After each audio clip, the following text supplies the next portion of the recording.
Hi, I'm Eric Ferguson with Esko Artwork. We're here at L&N Label in Clearwater, Florida. Let's go inside and talk to them about their new CDI purchase.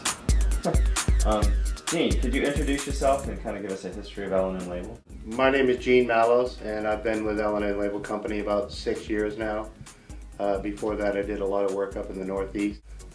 We've been in business here since 1979. Technology was never really available to a small company until recently, and then once we were made aware that we could actually afford one of these things, that's when we started to seriously look at the Esko system. Could you tell me who you are and what you do here at L&N Label? My name is Mark Turk. I'm a print press operator. Been here for 20 years. I see 100% difference in everything about them plates. So you're happy with the decision then? Oh yeah, I'm happy. I wish we'd have done it 10 years ago. Boil it down into 2 or 3 key factors in the initial, sort of the early process of thinking about going digital. What were the 2 or 3 things that you were really targeting? The reproduction of the printed material, matching the proof, and eliminating the film and the contact and all the issues that we have been experiencing with that, as far as flashing the edges of the plates and inconsistent highlights and dots dropping off and stuff like that. It's pretty much why we decided to go digital. Could you tell us a little bit about who you are and what you do here at L&N Label? My name is Raina Martin, and I'm a customer service representative. Their images are coming out a lot crisper and a lot clearer from their past images that changed turnaround times, made them faster. I don't have to wait for film to come out anymore or anything like that. And it's just a better way to go. Everybody's happy all the way around. Great. So you think it was a good call? I think so. Great. I'd Thanks, recommend Raina. it. Thank you, Raina. Yeah.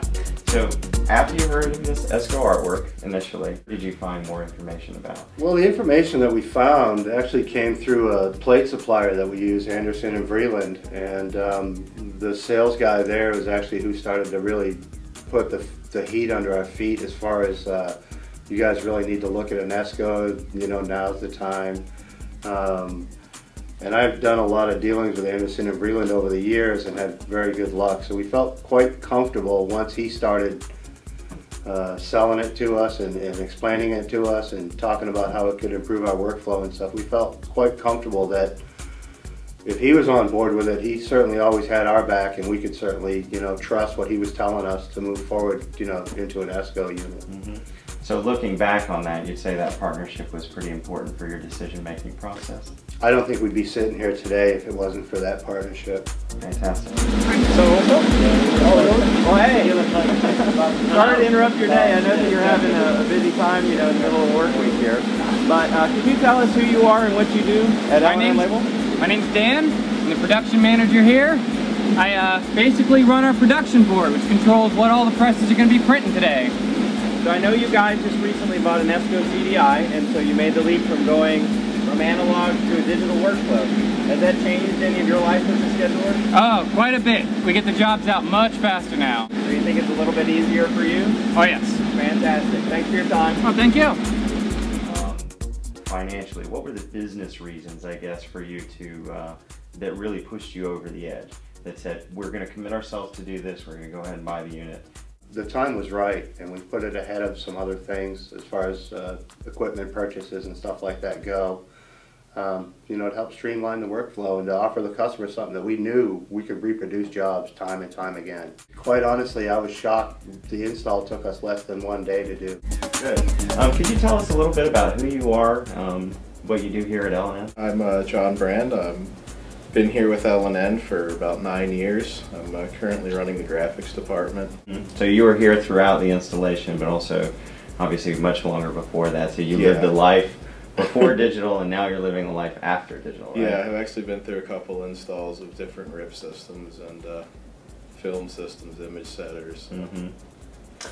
Could you tell me, I know that you worked with a vendor on this project, one of Esko's partners, Anderson Vreeland. Could you tell me a little bit about what I guess they did to help you through getting the installation done, but even before the installation, guiding you in the right, pointing you in certain directions, or what they did?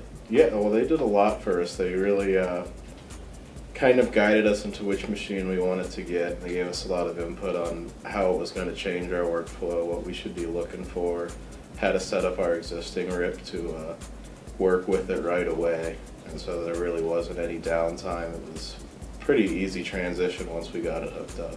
So that really didn't disturb your pre-press workflow to bring in the new equipment? No, it just made it better. Fantastic. In what ways did it make it better?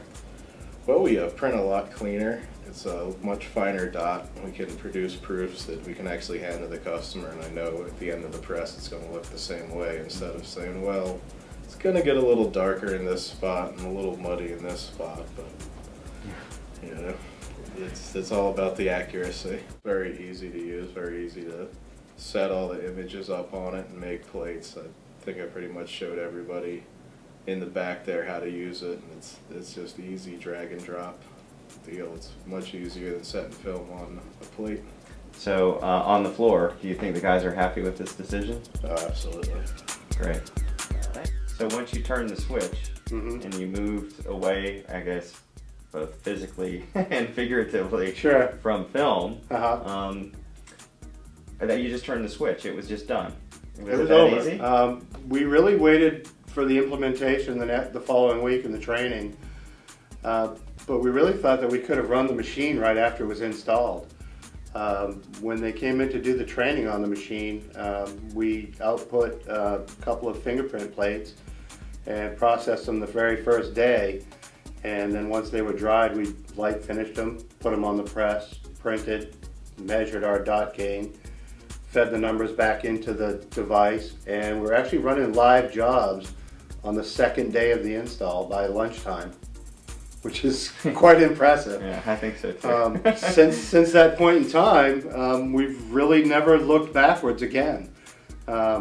I had thought that we would keep the film processor set up in the other building. We would keep a case of analog material over there in case we, got ourselves in trouble. But quite honestly, we're looking back over there and thinking, why do we got to clean that mess up? Let's get rid of it. Yeah, it looks like it's pretty useful for that. Yeah, it's a fancy show. Awesome.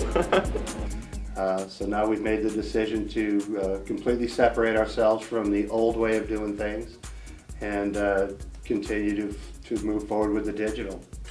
Okay, so one last question. Sure. Are you happy with your decision? I wish we had made it earlier. I'm very happy with it, but I do wish we had made it earlier. It's made life much easier. That's great. Thanks for your time. Really appreciate it. No problem. Thank you.